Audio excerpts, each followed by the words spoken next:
Savannah Reed adjusted her diamond tennis bracelet as she stepped out of her white BMW convertible onto the pristine sidewalk of Buckhead, Atlanta's most exclusive neighborhood. At 26, she embodied everything her upscale world expected. Blonde, highlights perfectly styled designer clothes that cost more than most people's monthly rent, and an attitude that suggested the world existed solely for her convenience. Savannah Darling. Her best friend, Ashley Coleman, waved from the entrance of the Capitol Grill, their usual lunch spot where a simple salad cost $40. "You look absolutely stunning as always," Savannah smiled, the kind of practiced expression she'd perfected at debutante balls and charity galas. "Thank you, Ash. Love your new Hermes bag. Is that the limited edition one from Paris?" As they settled into their corner booth, Savannah noticed a news report playing on the restaurant's flat-screen television. The anchor was discussing protests happening just 15 minutes away in downtown Atlanta, where working-class communities were demanding better public transportation and job opportunities. "Can you believe they're still complaining about that?" Ashley rolled her eyes, sipping her cucumber water. "If they worked as hard as they protested, maybe they wouldn't need handouts." Savannah nodded absently, her attention already shifting to the menu. "Exactly. My father always says people make their own luck. Look at our families. We earned everything we have through hard work and smart decisions." The news segment showed a young black man speaking passionately at a podium, his voice barely audible over the restaurant's classical music. Savannah glanced at the screen for a split second before dismissing it entirely. These people always wanted something for nothing, she thought. If they focused on bettering themselves instead of making noise, they'd get somewhere in life. Speaking of hard work, Ashley leaned forward conspiratorially. "Did you hear what happened at the Monroe Foundation Gala last week? Apparently, they're considering adding some diverse board members. Can you imagine? The foundation has maintained its standards for over 50 years. Savannah raised an eyebrow. "Diverse how?" "You know," Ashley lowered her voice. "People who don't really understand our world. Our parents built these institutions with their own money and connections. Now everyone thinks they deserve a seat at the table without putting in the work." The conversation flowed naturally into gossip about their social circle, weekend plans in the Hamptons, and complaints about their personal trainers. For Savannah, this was simply life, a perfectly curated existence where problems were solved with money, connections, and the right zip code. As they left the restaurant, Savannah felt completely secure in her worldview. Some people were simply born into circumstances that set them up for success while others weren't. It wasn't personal or cruel, it was just the natural order of things. She had worked hard to maintain her position, attending the right schools, making the right connections, and surrounding herself with people who understood quality and standards. Walking toward her car, she passed a homeless veteran holding a cardboard sign. Without breaking stride or making eye contact, she quickened her pace. These situations made her uncomfortable, but Ashley's father, who served on the city council, had explained that giving money to panhandlers only encouraged dependency. The system was there to help people who truly wanted to change their circumstances. Hello, the Shade of Love family. So happy you're here. Before we jump into the next part of the story, tell us, where are you watching from? Drop your country and state in the comments. Also, how's the story been so far? We love reading your thoughts. Yes, every single comment. And it really keeps us motivated. Let's aim for 50 comments on this video. Think we can hit it? Your support means the world, so don't forget to comment, share, and keep the energy flowing. That evening, Savannah sat in her family's sprawling estate in Sandy Springs, the kind of home that appeared in Southern Living magazine. Her parents, Richard and Patricia Reed, owned a successful commercial real estate empire built over 3 generations. The dining room where they shared dinner could have seated 20 people comfortably, its crystal chandelier casting warm light over antique furniture that cost more than most people's cars. "How was lunch with Ashley today, sweetheart?" Patricia asked, delicately cutting her herb-crusted salmon. Even at 52, she maintained the polished elegance that had made her Atlanta's most sought-after social hostess. "Lovely as always. Savannah replied, twirling her fork in her quinoa salad. We discussed the Monroe Foundation situation. Ashley mentioned they're considering some questionable additions to the board. Richard looked up from his wine, his expression sharpening. At 55, he commanded respect in boardrooms across the Southeast. Questionable how? Apparently they want to add diversity for the sake of diversity rather than merit, Savannah explained. People who haven't contributed to the foundation's success, but expect equal representation. Patricia nodded knowingly. Your father and I see this everywhere now. The country club, the hospital board, even the museum auxiliary. People demanding positions they haven't earned through proper channels. It's not that we're against anyone succeeding, Richard added, his voice carrying the authority that had built their fortune. But there's a process, a system that works. Our family donated over $2 million to that foundation. We've served on committees, organized fundraisers, brought in other families to support their causes. That's how you earn influence. Savannah felt validated hearing her parents articulate what she instinctively believed. They weren't prejudiced. They were practical. Success required sacrifice, education, networking, and substantial financial investment.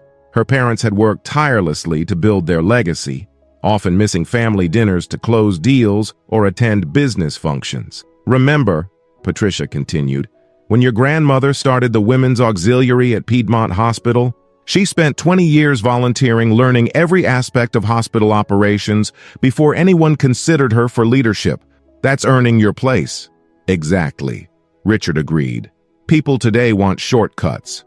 They see our lifestyle and assume it was handed to us, but they don't see the 18-hour days, the risk-taking, the strategic relationships we've cultivated over decades. After dinner, Savannah retreated to her childhood bedroom, now converted into a sophisticated guest suite. Looking out at the manicured gardens and swimming pool, she reflected on her family's journey. Her great-grandfather had started with a small construction company, working manual labor before gradually building a business empire. Every generation had sacrificed and strategically invested to create more opportunities for the next. Her phone buzzed with a text from Ashley. Heard from Stephanie that they hired a new diversity coordinator at the hospital.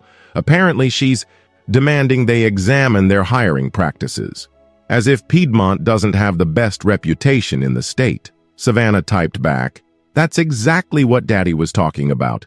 Instead of proving their value, they want to change the rules." Sitting on her king-sized bed, surrounded by family photos from European vacations and charity galas, Savannah felt confident in her worldview. She wasn't racist or classist. She simply understood that society functioned best when people earned their positions through merit and contribution. Her family had proven their worth through generations of hard work, financial success, and community involvement.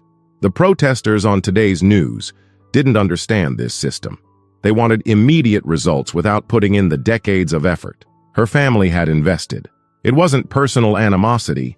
It was logical reasoning based on how the world actually worked. Some people were simply raised with different values and work ethics. Tomorrow she would return to her marketing position at her father's company, a role she'd earned through her business degree from Emory University and her understanding of the family business. She would continue building relationships within her social circle, supporting causes that aligned with her values and maintaining the standards that had served her family so well. The next morning, Savannah arrived at Reed Commercial Properties' gleaming office tower in Midtown Atlanta. As marketing director, she managed relationships with high-end clients and coordinated the company's social responsibility initiatives, carefully chosen charities that enhanced their corporate image while providing meaningful tax benefits. Good morning, Ms. Reed. The receptionist, Maria Santos, greeted her warmly. Maria had worked for the company for 8 years, always professional and efficient. Savannah appreciated employees who understood their role and performed it well. Morning, Maria. Could you have someone from maintenance check the executive conference room? I noticed yesterday the temperature was slightly off, and we have the Peterson Group presentation at 2. Of course, I'll call them right away. Savannah smiled and continued to her corner office. This was how things worked smoothly. Clear expectations, proper hierarchies, and mutual respect. Maria knew her job, performed it excellently, and in return received good benefits and job security. It was a perfect example of the system working as intended. Around 11, Savannah walked to the building's coffee shop for her usual oat milk latte. The shop was busy with the morning rush, filled with lawyers, executives, and other professionals who worked in the building. She stood in line behind a woman wearing scrubs, presumably a nurse from the medical offices on the 7th floor. When the woman reached the counter, she ordered a simple black coffee and a muffin, then pulled out a handful of crumpled dollar bills and quarters. "I'm sorry," she said to the barista. "I'm 50 cents short. Could I just get the coffee?" The barista, a young man probably working his way through college, looked apologetic. "I wish I could, but my manager counts everything." Savannah watched, the interaction with mild annoyance. She had meetings to attend and couldn't afford to wait while this woman sorted through her change. The delay was exactly why she usually had her assistant pick up her coffee. "Excuse me," Savannah said, stepping forward with her platinum credit card. "I'll cover the difference." The woman turned, surprise and gratitude evident in her eyes. "Oh, thank you so much. That's very kind." "No problem at all," Savannah replied with a practiced smile, the kind she used at charity functions. She handed the card to the barista. "And I'll take my usual large oat milk latte with an extra shot." As they waited for their orders, the woman extended her hand. "I'm Linda Washington. I work in pediatric nursing upstairs. Thank you again. It's been a tough month with my son's school expenses." Savannah Reed, happy to help. She shook Linda's hand briefly, already mentally moving on to her presentation preparation. "Reed, as in Reed Commercial Properties? I see the signs on buildings all over the city." "That's us," Savannah confirmed with pride. "My father built the company from the ground up. We're very committed to being part of Atlanta's business community." Their coffees arrived, and Savannah was ready to end the conversation politely. But Linda continued talking as they walked toward the elevators. "That's amazing. You know, I've been trying to find affordable housing closer to the hospital. The commute from my neighborhood adds 2 hours to my day, and with my schedule, it's exhausting. I've looked at some of your company's residential properties, but the application requirements are pretty steep for someone like me." Savannah pressed the elevator button, maintaining her pleasant expression while mentally noting that Linda probably didn't qualify for their premium properties. Their application process was thorough for good reason. It ensured responsible tenants who maintained property values and paid rent on time. "Our requirements are industry standard," Savannah explained diplomatically. "We've found that thorough screening protects both the property owner and other tenants. Have you considered looking in different neighborhoods? Sometimes moving further out can be more budget-friendly." Linda nodded, though something in her expression suggested disappointment. "I understand. It's just challenging when you're working 12-hour shifts and trying to be present for your kids. But I appreciate the advice." The elevator arrived, and they rode up together in comfortable silence. When Linda got off at the 7th floor, she turned back with a genuine smile. "Thanks again for the coffee. It was nice meeting you, Savannah." "You too, Linda. Take care." As the elevator continued upward, Savannah felt good about the interaction. She had helped someone in need without making a big show of it, exactly how her parents had taught her to handle these situations. Linda seemed like a nice person, hardworking and responsible, even if her financial circumstances were challenging. The housing situation was unfortunate but understandable. Their properties were investment-grade real estate in desirable neighborhoods. The application requirements, credit score minimums, income verification, employment history, weren't arbitrary barriers. They were necessary protections that maintained property values and ensured stable communities. People like Linda had options, just different ones that matched their financial reality. There were affordable housing programs, different neighborhoods, with lower costs and pathways to improve credit and income over time. The system provided opportunities for everyone. They just needed to be realistic about their current position and work toward their goals systematically. Walking back to her office, Savannah felt satisfied with how she'd handled the morning. She had been kind without being condescending, helpful without overstepping boundaries, and honest without being harsh. It was exactly the kind of balanced approach that allowed different social classes to interact respectfully while maintaining appropriate expectations. Her phone buzzed with a text from her college friend, Cameron Mitchell. "Drinks tonight at the rooftop bar? Need to celebrate closing the Henderson account." She typed back, "Absolutely. I'll bring Ashley and the girls. This calls for champagne." Tonight she would celebrate with friends who understood hard work, success, and the satisfaction of achieving goals through proper effort. But first, she needed to perfect her presentation for the Peterson Group, another step in building her own career legacy.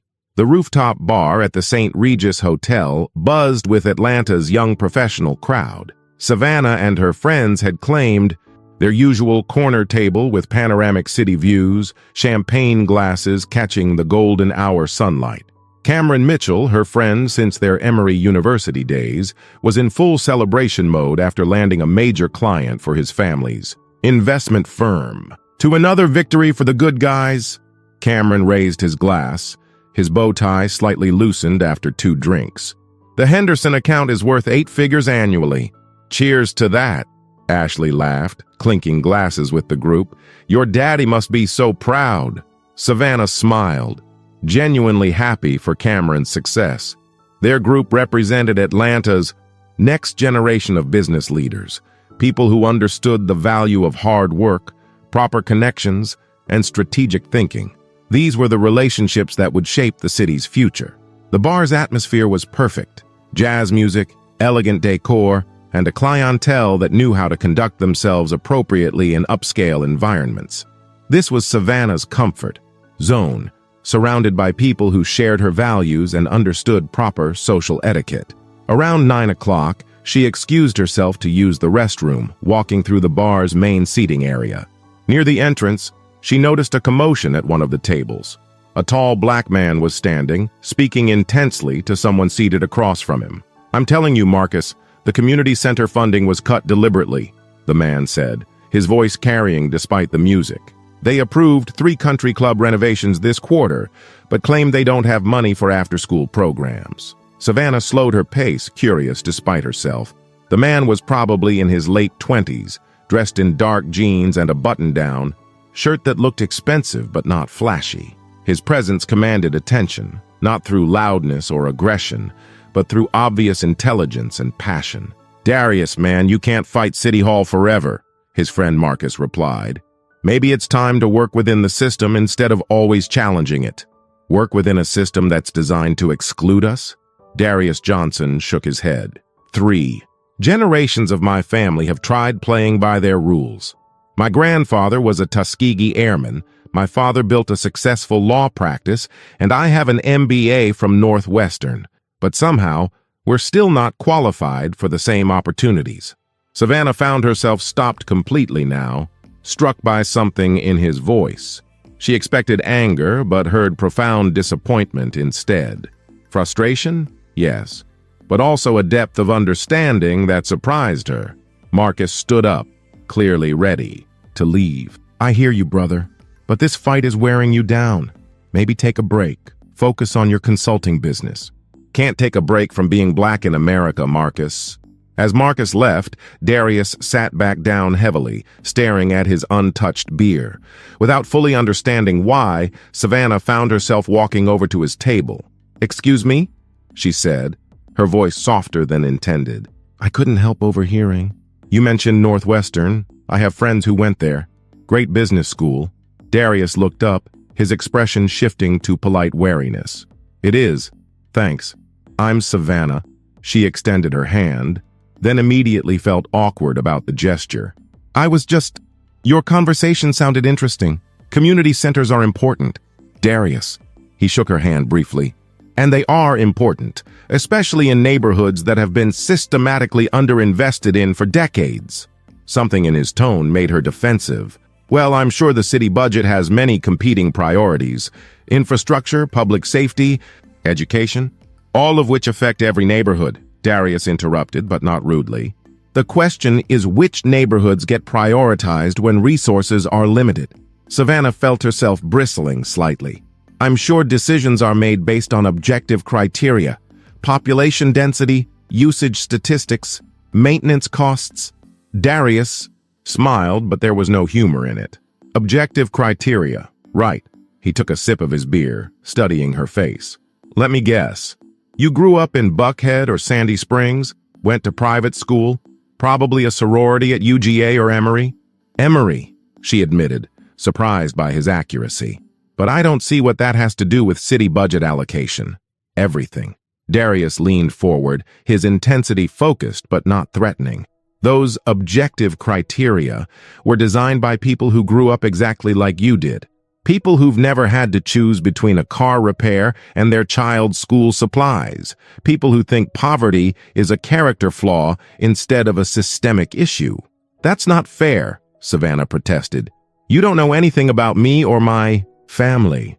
We've worked hard for everything we have. I'm sure you have, Darius replied. But you've also had advantages you probably don't even recognize. Safety nets, connections, opportunities that were never available to families like mine. Families like yours? The words came out sharper than she intended. Black families, working-class families, families who've been fighting for generations, just to get equal access to quality education, healthcare, housing. Darius's voice remained steady, but she could see the passion burning behind his eyes. Your family built wealth, mine survived. Savannah felt heat rising in her cheeks. You're making a lot of assumptions about me. And honestly, this conversation feels pretty reverse racist. The moment the words left her mouth, she regretted them. Darius's expression didn't change, but something cooled in his eyes. Reverse racist, he repeated quietly. That's an interesting term. He stood up, placing a $20 bill on the table. You know what? You're right. I don't know you, but I know that phrase. And I know exactly the kind of person who uses it. Wait, Savannah said, suddenly not wanting him to leave. I didn't mean... Yes, you did. Darius looked at her directly, and she felt exposed in a way that was deeply uncomfortable. You meant exactly what you said. The moment someone challenges your worldview, you play victim. That's privilege talking. He walked away before she could respond, leaving her standing alone by his table. The $20 bill sat there like an accusation. He'd paid for a beer. He never finished rather than continue talking to her. Walking back to her friends, Savannah felt unsettled in a way she couldn't articulate. The conversation had gone wrong somehow, but she couldn't pinpoint exactly where or why. She'd tried to be friendly, to find common ground, but he'd immediately made assumptions about her background and attacked her character. You look flustered, Ashley observed as Savannah rejoined their group. Everything okay? Just a weird conversation with some guy, Savannah replied, accepting a fresh glass of champagne. He was very intense about politics. Oh God, not one of those. Cameron rolled his eyes. They're everywhere now, making everything about race and inequality. Can't just enjoy life. Savannah nodded, but something felt hollow about the agreement. As her friends continued celebrating, her mind kept returning to Darius's words. Your family built wealth. Mine survived. What had he meant by that? And why did she feel like she'd failed some test she didn't even know she was taking? 3 days later, Savannah couldn't stop thinking about the encounter. She'd tried to dismiss Darius's words as the rantings of someone looking for excuses, but something about his calm intensity had gotten under her skin. The way he'd looked at her, not with anger, but with disappointment, kept replaying in her. Mine Thursday morning found her in her office, staring at quarterly marketing reports without really seeing them. Her assistant knocked and entered with her usual coffee and stack of invitations to charity events. The Children's Hospital Gala needs your RSVP, Jennifer said, organizing the papers efficiently. And the Heritage Foundation wants to discuss a partnership for their scholarship program. The Heritage Foundation? Savannah looked up. What kind of scholarship program? Merit-based awards for underprivileged students pursuing business degrees. They want Reed Commercial Properties as a sponsor. Savannah found herself thinking about Linda Washington from the coffee shop, struggling to afford housing while working, 12-hour nursing shifts. Then, uncomfortably, about Darius's words regarding equal access to education. What are the scholarship criteria? She asked. Jennifer consulted her notes. Academic achievement? Financial need? and a commitment to giving back to their communities. The foundation emphasizes helping students who wouldn't otherwise have access to quality higher education. And we'd sponsor how many scholarships? They're requesting funding for 5 full scholarships annually, plus mentorship from our executives. Savannah nodded absently. 5 scholarships. The amount her father spent on wine for a single dinner party. But the mentorship component was interesting. These students would gain access to professional networks that might otherwise remain closed to them. Schedule a meeting with them for next week, she decided. That afternoon, she found herself driving through downtown Atlanta instead of taking her usual route home. Without conscious intention, she ended up in the neighborhoods where the protests had been happening, areas she'd only seen from news reports. What she saw surprised her. Yes, there were run-down buildings and obvious signs of disinvestment, but there were also small businesses, community gardens, and children playing in parks. Families going about their daily lives, working people heading home from jobs. She stopped at a red light next to a community center, the kind of place Darius had mentioned losing funding. A sign out front advertised after-school tutoring, job, training programs, and free tax preparation services. Through the windows, she could see children at computers and adults in what looked like a classroom setting. A knock on her passenger window startled her. A young black girl, maybe 10 years old, stood beside her car holding a cardboard sign. Car wash for school band, $5. Savannah rolled down her window. "Hi there, where's the car wash?" "Right over there." The girl pointed to the community center parking lot where several other children and some adults were washing cars. "We're raising money for new instruments. Want us to wash your car?" "Sure," Savannah heard herself saying. She followed the girl to the parking lot and watched as the group efficiently organized around her BMW. The children worked with obvious pride, some of them directing traffic while others handled different aspects of the washing process. An older woman, probably supervising the fundraiser, approached with a clipboard. "Thank you so much for supporting our kids. I'm Dorothy Miller, the music director. Savannah Reed. How much do you need to raise? For the instruments? About $3,000. These kids have been working every weekend for 2 months. We had a music program for 20 years until budget cuts last year." Dorothy's voice carried the same disappointment Savannah had heard from Darius. Music kept a lot of these children focused and off the streets. "Budget cuts?" Savannah asked, though she was beginning to suspect the answer. "City funding was reallocated to higher priority programs," Dorothy explained with air quotes. "Meanwhile, they approved a $500,000 renovation for the tennis courts in Buckhead Park." Savannah felt something twist in her stomach. Those were the tennis courts she played on with Ashley every Tuesday. As the children finished her car, she watched them work with genuine care and attention to detail. They took pride in their job, joking with each other but staying focused on quality. She thought about her earlier conversation with Jennifer about scholarship criteria, academic achievement, commitment to community. "The car looks great," she told the girl who'd approached her originally. "What instrument do you want to play?" "Violin." The girl's eyes lit up. "My grandma says my great-grandfather played violin, but we don't have any pictures or nothing. I want to learn the songs he knew." Savannah pulled out her wallet and removed a $100 bill. "This is for you specifically, for violin lessons when you get your instrument." The girl's eyes went wide. "For real? Thank you, miss." Driving away, Savannah felt simultaneously good and deeply unsettled. The children's enthusiasm was infectious, their work ethic admirable. Dorothy Miller was clearly dedicated to their development. But the fact that they had to wash cars to afford basic musical instruments while tennis courts received $500,000 in improvements, that bothered her in ways she didn't want to examine. That evening, she called her father about the Heritage Foundation Scholarship Program. 5 scholarships? Richard mused. That's a substantial commitment.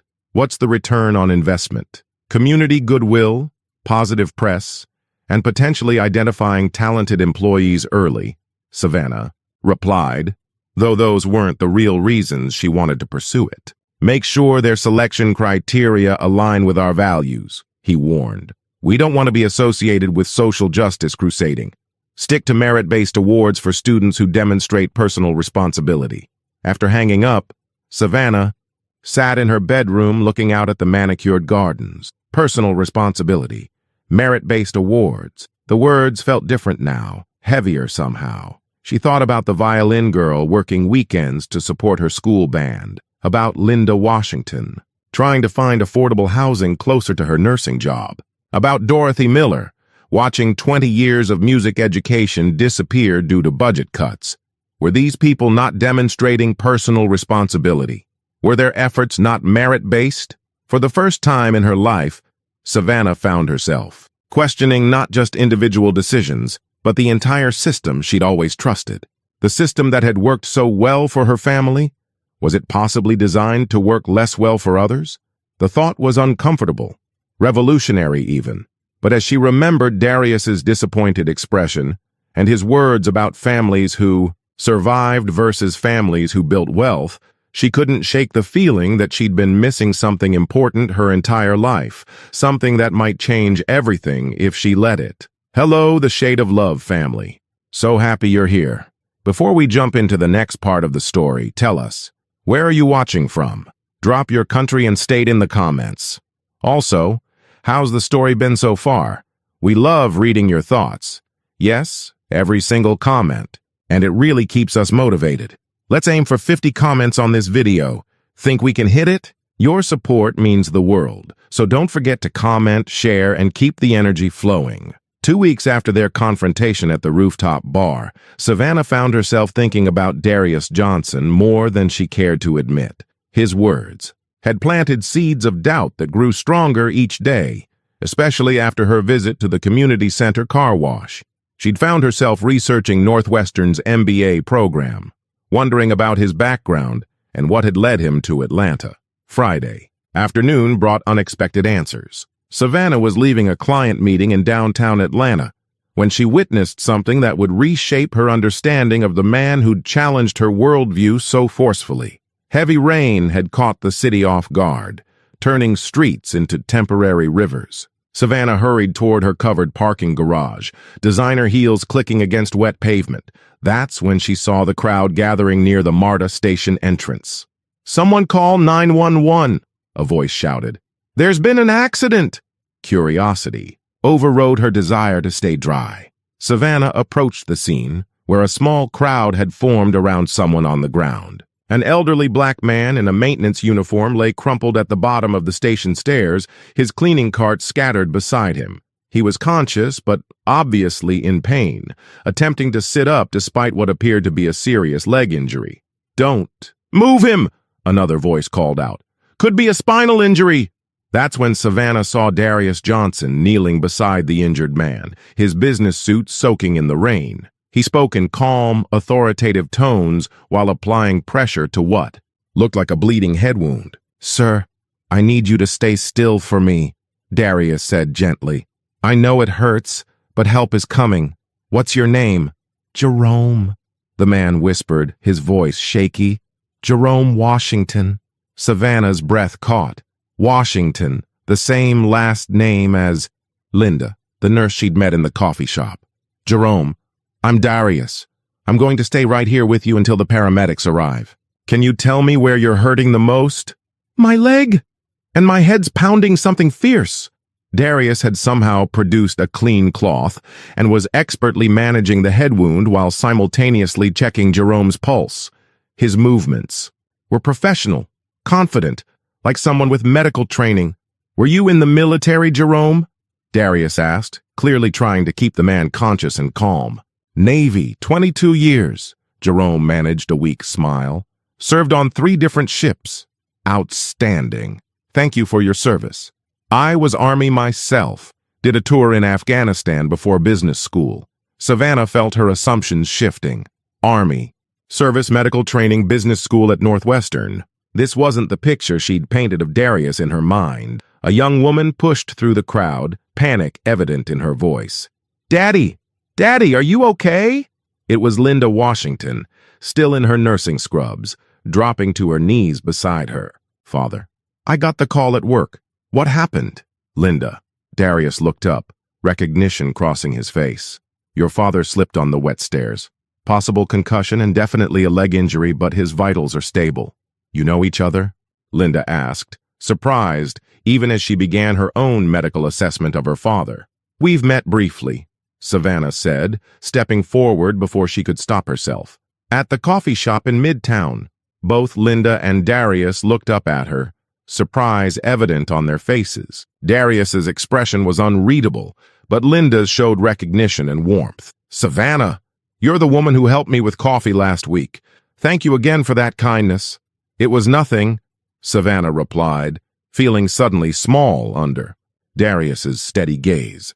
The paramedics arrived, efficiently taking over Jerome's care. As they prepared him for transport, Linda grabbed Darius's hand. "Thank you for taking care of him. As a nurse, I know good emergency care when I see it. You may have prevented serious complications." "Anyone would have done the same," Darius replied, but Linda shook her head. "No, they wouldn't have. Most people were just standing around watching. You took charge and knew exactly what to do." She turned to include Savannah. "Both of you came forward when it mattered." As the ambulance pulled away with Jerome and Linda, the crowd dispersed. Savannah found herself standing alone with Darius in the rain, both of them soaked and awkward. "Your suit is ruined," she said finally, noticing the blood stains on his white shirt. "Suits can be replaced," he replied simply. "Jerome's health can't." They walked toward the parking garage together in uncomfortable silence. Finally, Savannah spoke. "You have medical training." "Combat medic in the Army before my MBA," Darius confirmed. "Figured business skills combined with military discipline might open doors that were closed to previous generations of my family." "And did they?" Darius stopped walking and looked at her directly. "Some doors, not others. Turns out an MBA from Northwestern and military service don't override certain assumptions people make about young black men in America." Savannah felt heat rising in her cheeks, remembering her own assumptions about him at the bar. "I owe you an apology for what I said the other night, the reverse racism comment. That was ignorant." "It was," Darius agreed, but his tone wasn't cruel. "But at least you're willing to admit it. That's more than most people do." They reached her car and she hesitated before getting in. "What you did back there, for Jerome, that was incredible. You could have just kept walking like everyone else." "Could you have?" Darius asked. "Really?" The question caught her off guard. She thought about her reaction, how she'd immediately moved toward the crisis instead of away from it. "No, I couldn't have." "Then maybe we're not as different as I thought," Darius said quietly. "Maybe the problem isn't who you are, but what you've been taught to believe about people like me." As he walked away toward his own car, Savannah sat in her BMW for several minutes, engine running, trying to process what she'd witnessed. The man who'd challenged her so forcefully at the bar, who'd made her feel small and privileged and defensive, had just demonstrated more courage, competence, and compassion than she'd seen from anyone in her social circle in years. He hadn't helped Jerome for recognition or reward. He'd done it because it was right, because his training and character demanded. He acted when someone needed help. The military service, the medical skills, the way he'd calmed both Jerome and Linda. This was someone who'd spent his life serving others, and she'd dismissed him as someone looking for handouts and playing victim. Driving home through the rain, Savannah couldn't escape the growing realization that everything she thought she knew about merit, character, and worthiness was being challenged by the reality of who Darius Johnson actually was. The next evening, Savannah attended the monthly dinner party at her parents' estate, a tradition that brought together Atlanta's most influential families. The guest list read like a who's who of Southern high society: the Prestons, who owned the largest law firm in the Southeast; the Hamiltons, whose banking empire spanned 3 states; and the Thorntons, whose real estate development company had shaped Atlanta's skyline for decades. "Savannah, darling, you look stunning as always," Mrs. Elizabeth Preston greeted her with air kisses. "That dress is divine. Is it the new Valentino collection?" "Thank you, Mrs. Preston. Yes, I picked it up in New York last week." Savannah accepted a glass of champagne from the server, settling into the familiar rhythm of social pleasantries and status displays. The conversation flowed through predictable channels: vacation homes in the Hamptons, children's acceptance, to prestigious universities and complaints about various social changes affecting their comfortable world. "I swear the city has lost its mind," Thomas Hamilton declared over the appetizer course. "They're talking about affordable housing requirements for new developments. 40 years I've been in banking, and now they want us to subsidize people who can't qualify for market-rate loans." Savannah's father nodded emphatically. "It's the same everywhere. The hospital board is being pressured to add community representatives, people with no medical background or fundraising history, demanding equal votes on policy decisions. Don't get me started on the school board," added Margaret Thornton. "They want to change admission standards for the magnet programs, claiming the current system is somehow discriminatory. These programs exist to serve gifted students, not to meet diversity quotas." Usually, Savannah would have joined this conversation enthusiastically. These were her people, discussing legitimate concerns about maintaining standards and protecting institutions that had served the community well for decades. But tonight, she found herself thinking about Jerome Washington cleaning those MARTA stairs for probably minimum wage, about his daughter Linda working 12-hour nursing shifts and still struggling to find affordable housing. "The problem," Mrs. Preston continued, "is that these people don't understand how our systems work. They want immediate results without putting in the years of service and financial commitment that earn you influence." "Exactly right, Elizabeth," Patricia Reed agreed. "Your family has donated over $5 million to Children's Health Care of Atlanta over 20 years. That's how you earn a board position, not by complaining about representation." Savannah took a sip of wine, remembering Darius's words. "Your family built wealth. Mine survived." For the first time, she wondered what it meant to spend generations just surviving instead of building influence and legacy. "I heard something troubling at the club yesterday." Thomas Hamilton lowered his voice conspiratorially. "Apparently there's a group trying to get the membership committee to change our sponsor requirements. They claim the current system excludes qualified candidates based on social factors." "Social factors?" Richard Reed raised an eyebrow. "You know what they mean," Thomas replied with obvious distaste. "They want us to lower our standards and ignore the fact that membership is about cultural fit, not just financial capability." The table murmured agreement, but Savannah felt uncomfortable. Cultural fit. She'd heard that phrase her entire life, used to explain why certain people didn't belong in certain spaces. But what did it really mean? That people who hadn't grown up with generational wealth couldn't learn proper etiquette? That different cultural backgrounds automatically created discord? "The Heritage Foundation called this week," she said carefully, testing the waters. "They want Reed Commercial Properties to sponsor scholarships for underprivileged students pursuing business degrees." "Heritage Foundation?" Margaret Thornton frowned. "Isn't that the organization that's been pushing all this social justice nonsense?" "I believe they focus on merit-based scholarships," Savannah replied, though she realized she wasn't entirely sure. "Savannah, sweetheart," her mother's voice carried a gentle warning, "you need to be very careful about organizations that use words like underprivileged. Often these groups have political agendas that don't align with our values. But if the scholarships are truly merit-based—" "Merit according to whose definition?" interrupted James Thornton, Margaret's husband. "These organizations often define merit differently than we do. They might prioritize sob stories over academics, achievement, or worse, consider race as a qualification factor." Richard Reed looked at his daughter with concern. "Savannah, what's bringing this up? You've always understood the importance of maintaining standards in our charitable giving." All eyes turned to her, and Savannah felt the weight of their collective expectation.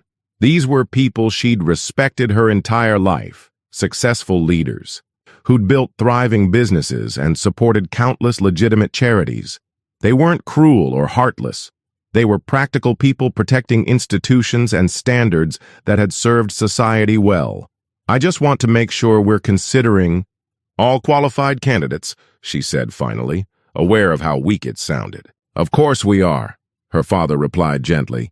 "But qualification means more than just need, sweetheart. It means character, values alignment, and demonstrated commitment to excellence. We can't help everyone, so we focus our resources on people who share our work ethic and moral standards."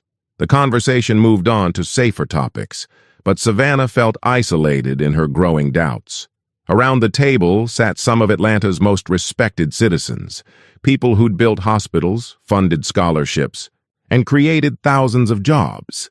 They weren't villains, they were pillars of the community. So why did their reasoning feel increasingly hollow? After dinner, Ashley pulled her aside on the terrace. "Are you feeling okay tonight? You seem distracted." "Just tired," Savannah replied, but Ashley's expression showed she wasn't convinced. "Is this about that guy from the bar? The one who gave you a hard time about politics?" Savannah hesitated. She'd mentioned the encounter to Ashley but hadn't shared her growing doubts about the conversation. "Not exactly." "Good. Because honestly, Savannah, you can't let people like that get in your head. They're professional victims who want to tear down everything our families have built." Ashley's voice carried the certainty Savannah had once felt about these issues. "They don't understand the sacrifices and hard work that created the opportunities they claim to deserve." Walking to her car later, Savannah felt caught between two worlds that seemed increasingly incompatible. Her family and friends weren't wrong about the importance of hard work, merit, and maintaining standards. But Darius wasn't wrong either about systemic barriers and unequal opportunities. The question that kept haunting her was whether both things could be true simultaneously, whether the system that had rewarded her family's efforts might also be structured in ways that made success harder for others to achieve. It was a dangerous thought, one that threatened everything she'd been taught to believe about fairness, merit, and the natural order of society. But once planted, it seemed impossible to uproot. 3 days later, Savannah found herself doing something she'd never imagined, sitting in a coffee shop in downtown Atlanta, waiting for Darius Johnson. She'd called him after getting his number from Linda Washington, who'd been thrilled to facilitate what she assumed was a budding friendship. The coffee shop was nothing like her usual haunts. No marble countertops or imported Italian espresso machines, just honest coffee served by people who worked for tips rather than career advancement. She felt conspicuous in her tailored blazer and designer handbag, but also oddly comfortable. In the unpretentious atmosphere, Darius arrived exactly on time, looking professional in a navy suit, but somehow more approachable than during their previous encounters. He ordered black coffee, no elaborate specifications, and joined her at a corner table. "Thank you for agreeing to meet," Savannah said, genuinely nervous. "I know our last conversations didn't go well." "They went exactly as I expected them to go," Darius replied, but not unkindly. "Question is, why did you want to try again?" Savannah took a breath, trying to find the right words. "Because I think you were right about some things, and I think I've been wrong about some things. But I need to understand better." "Understand what specifically?" "How someone like you, military service, Northwestern MBA, obvious intelligence and character, can believe the system is rigged when it seems like you've succeeded within it." Darius studied her face for a moment, apparently deciding whether she was genuinely curious or just looking for ammunition for another argument. "Can I ask you something first?" he said. "When you were growing up, how many black families lived in your neighborhood?" The question caught her off guard. None, I think. But that wasn't by design, it was just how the demographics worked out." "Right. And at your private school?" "Maybe 2 or 3 black students per class. But the school had need-based scholarships." 2 or 3 out of how many total students?" "About 60 per grade." Savannah did the math and felt uncomfortable. "So 5% maybe. And at Emory in your business classes?" She thought about her MBA cohort. "Similar, I suppose. But that reflected the applicant pool." "Stop." Darius held up a hand, but gently. "I'm not trying to trap you. I'm trying to help you see something. Your entire educational and social experience happened in spaces that were 95% white and upper middle class or higher. That's not an accident. But those institutions don't exclude anyone. They're merit-based. Merit according to standards created by and for people from backgrounds like yours." Darius leaned forward, his voice patient but intense. "Let me tell you about merit from my perspective. I graduated valedictorian from a public high school in East Atlanta, where half the textbooks were older than I was. I worked 2 jobs to help support my family while maintaining a 4.0 GPA. I enlisted in the Army because it was the only way to pay for college without crushing debt. Savannah listened, beginning to see where this was going. In Afghanistan, I saved lives under enemy fire, came back, used the GI Bill to get through undergrad, then borrowed $60,000 for my MBA at Northwestern. Graduated in the top 10%. Darius paused, watching her reaction. Every step of that journey required more effort, more risk, and more sacrifice than anything most people in your world have ever faced. I don't doubt that, Savannah said quietly. But that proves the system works, doesn't it? You succeeded despite the obstacles. I survived the system, Darius corrected. There's a difference. And for every one of me who made it through, there are dozens who had the same merit, the same work ethic, the same intelligence, but didn't have the combination of luck, health, family support, and pure stubborn determination required to overcome all the barriers. Savannah thought about the children at the community center car wash, working weekends to buy musical instruments that should have been provided by basic educational funding. But what's the alternative? She asked. How do you maintain standards while also addressing inequities? First, you have to acknowledge that current standards aren't actually neutral or objective. Darius pulled out his phone and showed her a photo. This is my nephew, Marcus. He's 8 years old, loves science, wants to be an engineer. He's brilliant, reads at a 6th grade level, builds complex structures with Legos, asks questions that amaze his teachers. The photo showed a bright-eyed boy in a too large school uniform, grinning at the camera. Marcus goes to the same elementary school I did. Same broken windows, same outdated textbooks, same overcrowded classrooms. Meanwhile, kids in your neighborhood attend schools with science labs, computer centers, and art programs. Darius put his phone away. Tell me how that's merit-based. Savannah felt something shifting in her understanding. But funding comes from property taxes, which reflects community investment. Community wealth, Darius interrupted, but not harshly. Wealth that was built over generations when black families were legally excluded from home ownership in neighborhoods like yours through redlining, restrictive covenants, and discriminatory lending practices.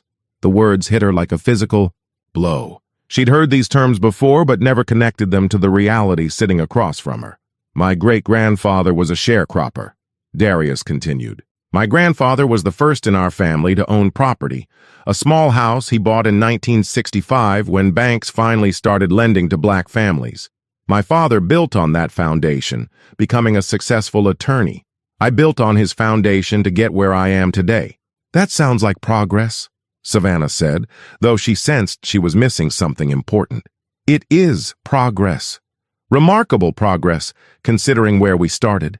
But your great-great-grandfather was building wealth through property ownership and business investment while mine was working for subsistence wages on someone else's land. That generational head start compounds over time. Darius signaled for more coffee, giving her time to process. I'm not asking for handouts or special treatment, he said finally.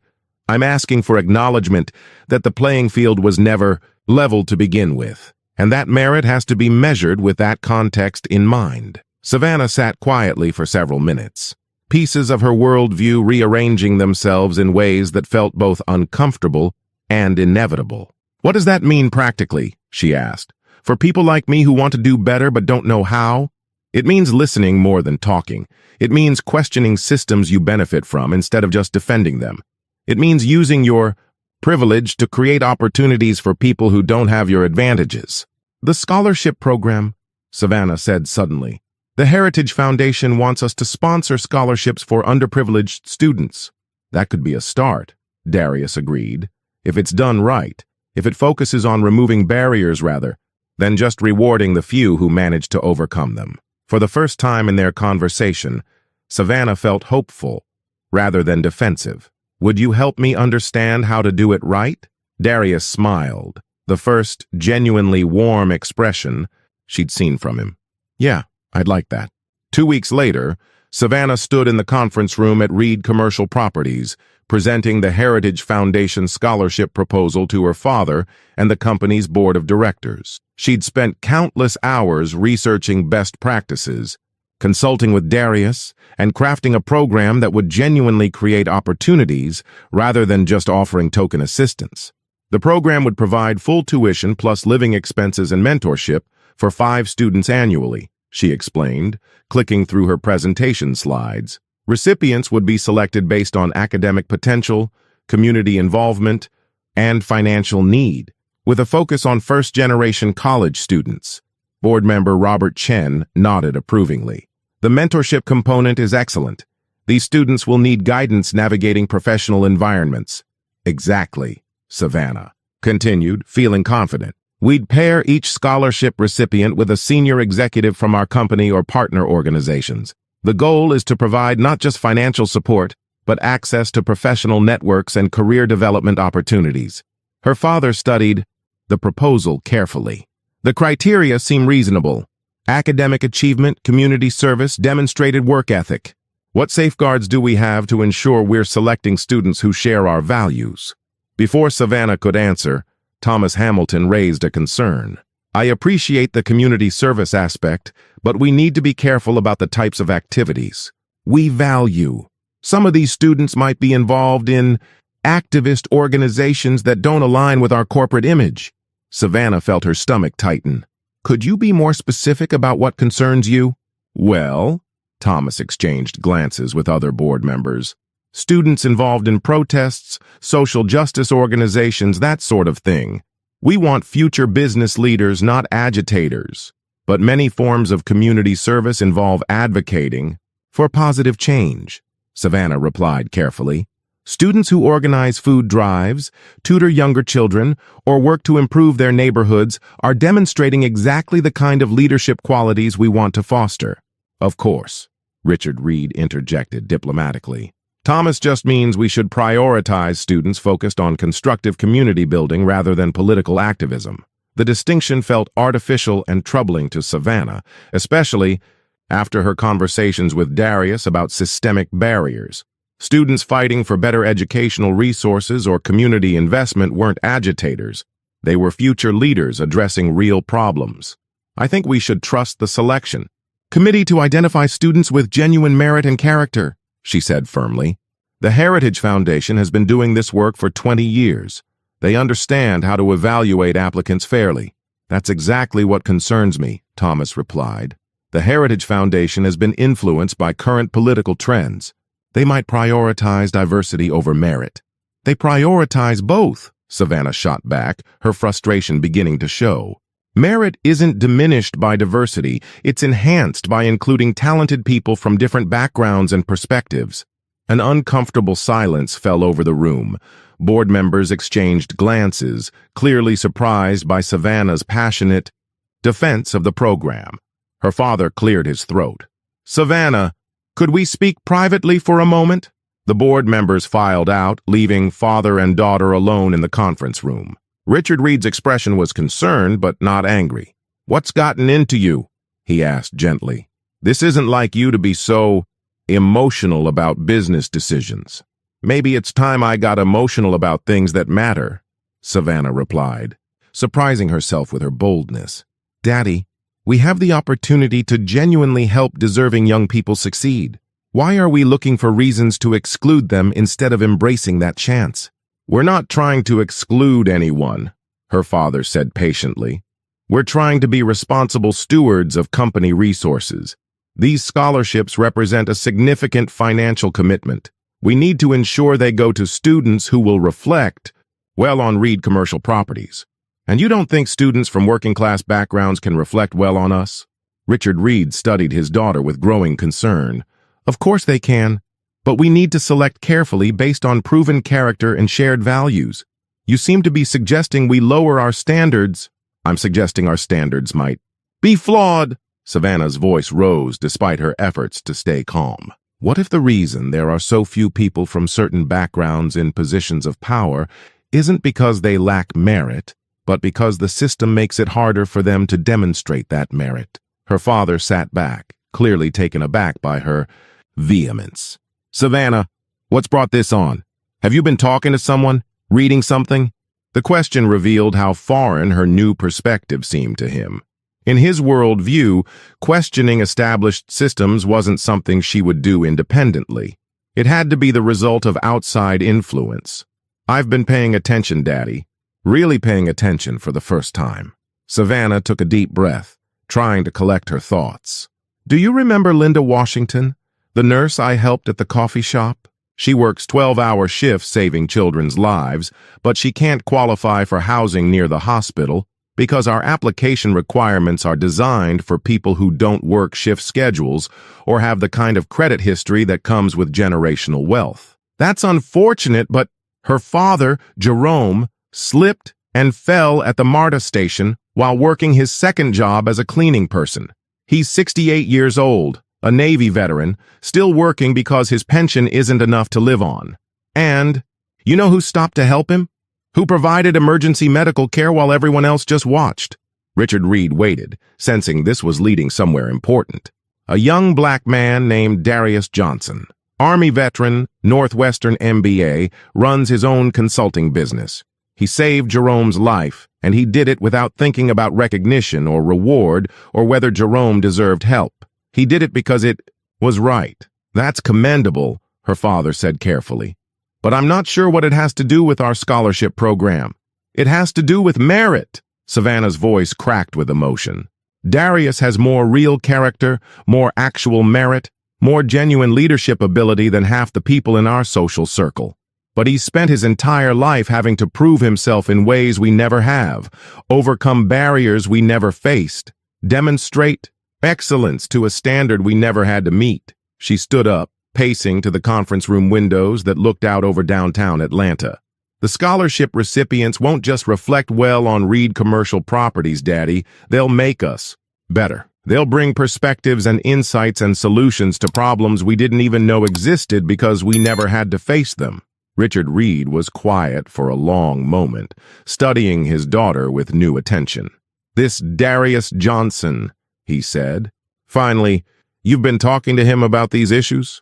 "Yes, and he's helped me understand that everything I thought I knew about fairness and merit and opportunity might be—" Savannah struggled for the right words. "Incomplete. Savannah, you're young and idealistic, which isn't necessarily bad. But you need to be careful about letting personal relationships influence business decisions. This young man may be charming and intelligent, but this isn't about charm, Daddy. It's about justice." The word hung in the air between them, carrying weight that surprised them both. Richard Reed had built his success through careful pragmatism, strategic thinking, and gradual progress. Justice was a word that implied current systems were fundamentally unjust, a conclusion that challenged everything he'd worked to build. "Justice," he repeated slowly. "Savannah, justice is important, but so is wisdom. So is protecting what we've built for future generations. You can't save the world by destroying the foundations of your own success. What if those foundations were built on other people's exclusion?"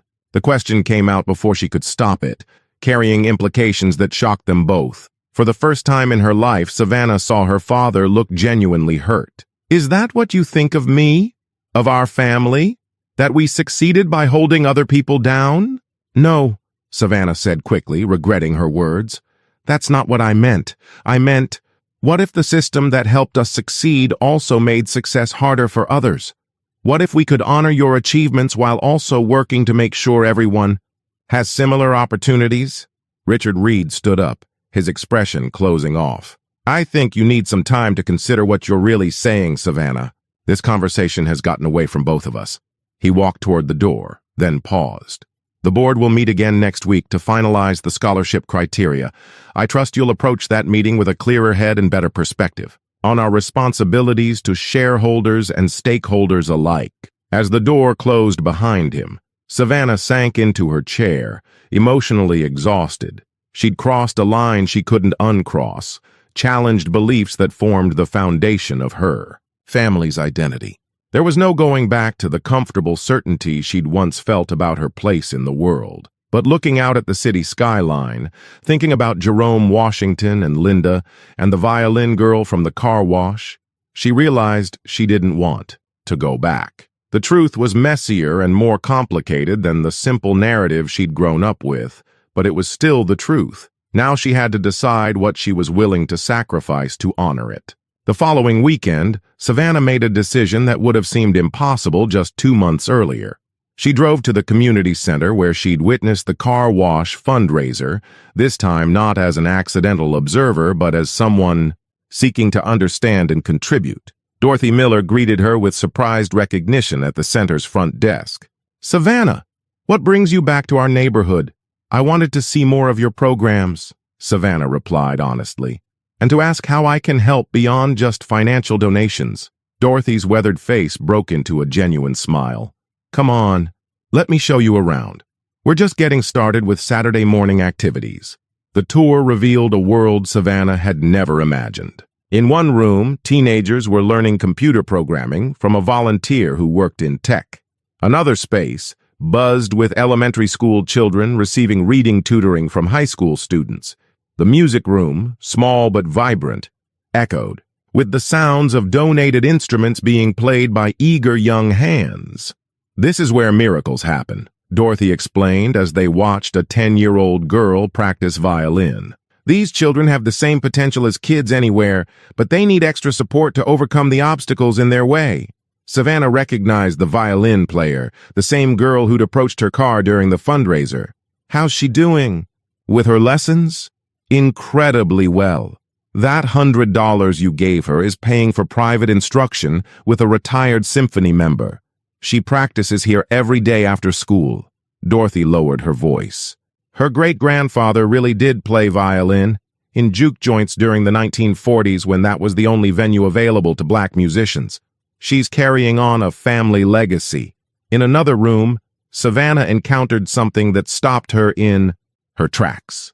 Darius Johnson sat at a table with 5 teenagers reviewing college application essays.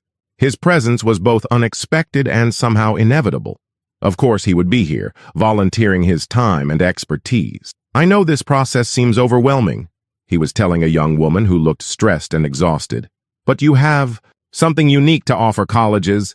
Your perspective as someone who's overcome challenges they can't even imagine." The girl nodded, but doubt was evident in her expression. "Easy for you to say. You made it through. What if I'm not smart enough?" "Keisha," Darius said gently, "you're working 2 part-time jobs to help support your family while maintaining a 3.8 GPA in AP classes. You organized a food drive that fed 300 families last winter. You're not just smart enough, you're exactly what colleges need." Savannah watched the interaction with growing understanding. This was mentorship in its truest form, not networking or career advancement, but genuine investment in another person's potential. When the session ended, Darius approached her with curiosity rather than suspicion. "Didn't expect to see you here on a Saturday morning." "I'm trying to understand better," she replied. "Dorothy was showing me your programs. What do you think?"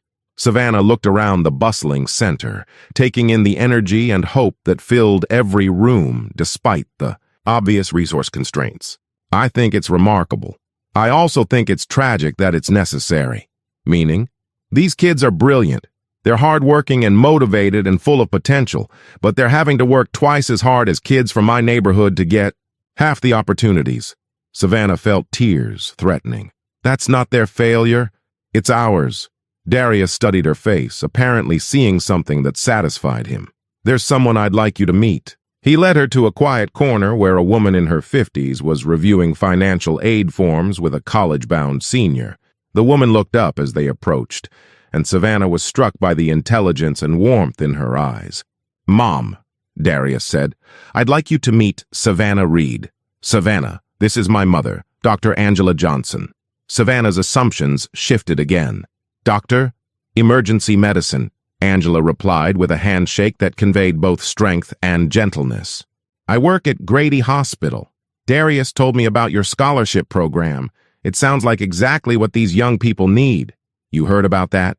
Savannah glanced at Darius in surprise. "Word travels fast in this community," Angela smiled. "We're excited about the possibility of real partnership with Reed Commercial Properties." "Partnership," Savannah repeated, liking the sound of the word better than charity or aid. "That's what it should be," Angela continued. These students aren't looking for handouts. They're looking for opportunities to contribute. They want to give back to their communities, solve problems, build businesses, create jobs. They just need someone to believe in their potential enough to invest in it. Savannah spent the next hour listening to Angela and other community leaders discuss their vision for comprehensive youth development. They weren't asking for sympathy or special treatment. They were proposing solutions, partnerships, and mutual investment in shared success. The scholarship program could be just the beginning, explained Marcus Thompson, a local business owner who'd grown up in the neighborhood. If Reed Commercial Properties is genuinely committed to community partnership, there are opportunities for mentorship programs, internships, even joint ventures with young entrepreneurs. What would that look like practically? Savannah asked, her mind racing with possibilities. Start with the scholarships, but think bigger, Darius suggested. What if scholarship recipients interned at Reed Commercial Properties during summers? What if your company became a pipeline for diverse talent instead of just writing checks? The conversation continued for another hour, filled with concrete proposals and realistic timelines. These weren't dreamers asking for miracles. They were strategic thinkers offering sustainable solutions. Driving home, Savannah felt energized in a way she hadn't experienced since college. The scholarship program had evolved from a charitable gesture into something much more significant, a genuine partnership that could benefit everyone involved. But she also knew the real test would come Monday morning when she presented this expanded vision to her father and the board. They would see risks, where she now saw opportunities, complications where she saw solutions. That evening, she called Darius. "Thank you for today," she said, "for introducing me to your mother and the other community leaders, for helping me understand what partnership actually means." "Thank you for being willing to learn," he replied. "Most people in your position aren't. I have a board meeting Monday to finalize the scholarship criteria. They're going to push back against some of the broader partnership ideas. Probably. Change is always scary for people who benefit from current systems. What if I can't convince them? What if they decide the program is too risky or complicated?" Darius was quiet for a moment. "Then you'll have to decide what matters more, their approval or doing what's right."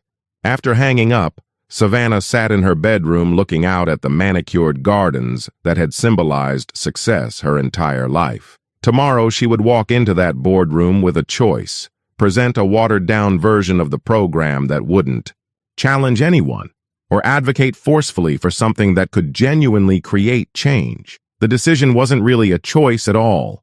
She'd seen too much, understood too much, to go backward. Whatever happened Monday morning, she would stand up for the partnership these young people deserve. For the first time in her life, Savannah Reed was ready to risk everything for something bigger than herself. Hello, the Shade of Love family. So happy you're here. Before we jump into the next part of the story, tell us, where are you watching from? Drop your country and state in the comments. Also, how's the story been so far? We love reading your thoughts. Yes, every single comment. And it really keeps us motivated. Let's aim for 50 comments on this video. Think we can hit it? Your support means the world, so don't forget to comment, share, and keep the energy flowing. Monday morning arrived with Georgia's typical humid heat, but Savannah felt surprisingly calm as she prepared for the board meeting that would define her future with Reed Commercial Properties. She'd chosen her outfit carefully, a navy blue suit that conveyed professionalism while avoiding the designer ostentation that might undermine her message. The boardroom filled with familiar faces. Her father, Thomas Hamilton, Robert Chen, Margaret Thornton, and the other executives who'd shaped Atlanta's business landscape for decades. Savannah noticed the subtle tension in the room. Clearly, word of her previous outburst had circulated. "Before we discuss the scholarship program," Richard Reed began, "I think we should address the elephant in the room. Savannah, your passion for this project is admirable, but business decisions can't be made based on emotion alone." "You're right, Daddy. They should be made based on facts, evidence, and long-term strategic thinking." Savannah stood up, moving to the presentation screen. "Which is exactly what I've prepared for you today." She clicked to her first slide, Reed Commercial Properties Community Partnership Initiative, a business case for systemic change. Thomas Hamilton shifted uncomfortably. Systemic change sounds awfully political, Savannah. It's economically practical, she replied firmly. The demographics of Atlanta are shifting. 60% of the city's population is African American, but only 12% of our executive workforce reflects that reality.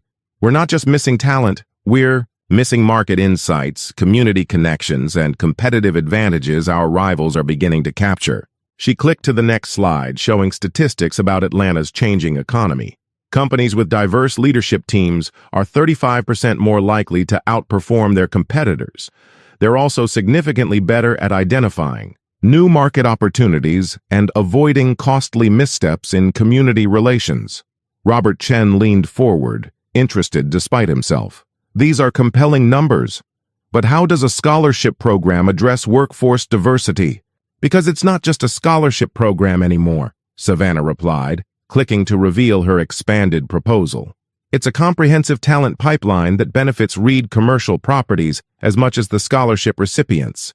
She outlined the program's evolution, summer internships that would give students real business experience while providing Reed Commercial Properties with fresh perspectives on community development projects.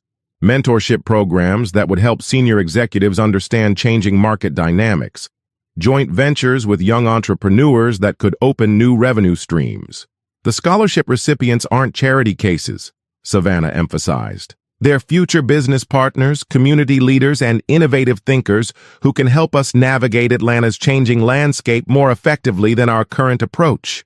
Margaret Thornton raised her hand. This sounds very idealistic, Savannah, but what about practical concerns? Cultural fit, communication styles, different work expectations? Savannah had expected this question. Margaret, those concerns assume that our current culture is perfect and shouldn't evolve. What if some of our traditions and communication styles are actually limiting our effectiveness? She clicked to a new slide showing recent business failures by established Atlanta companies that had failed to adapt to demographic changes. Brookstone Development lost the city's largest housing contract last year because they couldn't demonstrate meaningful community engagement. Harris and Associates was passed over for 3 major corporate diversity initiatives because their leadership team couldn't credibly represent inclusive values. Savannah looked directly at her father. We're not just missing opportunities. We're becoming irrelevant to significant portions of the market. The room was quiet, board members processing information that challenged their comfortable assumptions. Furthermore, Savannah continued, I've spent the last month researching best practices for community partnership programs. Companies like Microsoft, Johnson & Johnson, and even regional firms like SunTrust have discovered that authentic community investment doesn't just improve their reputation, it improves their bottom line. Thomas Hamilton cleared his throat. Those are national corporations with different stakeholder pressures than family-owned businesses like ours. Actually, family-owned businesses have more flexibility to take calculated risks on long-term strategies, Savannah countered. We don't have quarterly earnings calls or activist shareholders demanding short-term profits. We can invest in sustainable growth that benefits everyone. She clicked to her final slide. A detailed financial projection showing the program's costs versus projected returns through improved market penetration, enhanced reputation, and reduced recruitment costs for diverse talent. The numbers work, she said simply. But more importantly, it's the right thing to do. And in today's market, doing the right thing is also good business.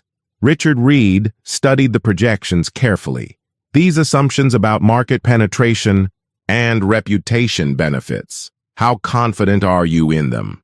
Confident enough to stake my career on them, Savannah replied, surprising herself with the boldness of her statement. The room went silent. Board members exchanged glances, clearly recognizing that this had become about more than a scholarship program. Savannah, her father said carefully, what exactly are you saying? I'm saying that Reed Commercial Properties can be a leader in Atlanta's changing economy, or we can become irrelevant defending outdated practices. I'm saying that this program represents not just our values, but our competitive future. She paused, gathering courage for her next words. And I'm saying that if we can't embrace this opportunity, then perhaps I'm not the right person to lead our marketing division. Margaret Thornton gasped softly. Even for a family business, threatening resignation over a community program was unprecedented. You're willing to leave the company over this? Thomas Hamilton asked incredulously. I'm willing to leave a company that chooses comfort over growth, tradition over innovation, and prejudice over opportunity, Savannah replied firmly. But I'd much rather stay and help us become everything we're capable of being.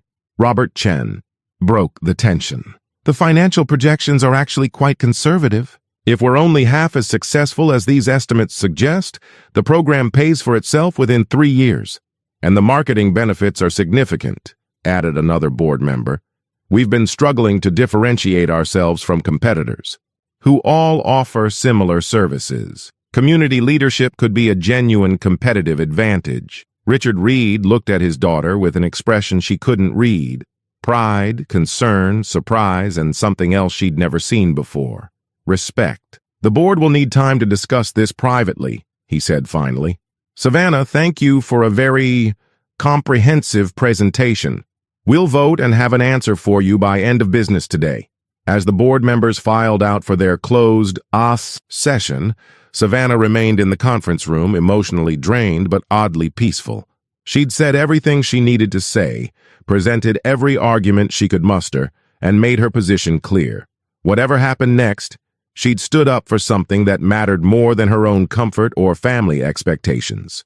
For the first time in her privileged life, Savannah Reed had chosen principle over approval, growth over security, and justice over tradition. Her phone buzzed with a text from Darius. How did it go? She typed back. I either just saved my career or ended it. Either way, I told the truth. His response came immediately. Then you won, regardless of what they decide.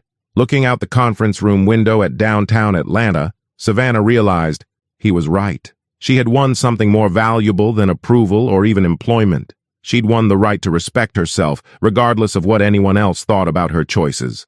Now she just had to wait and see if her family's business was ready to grow alongside her.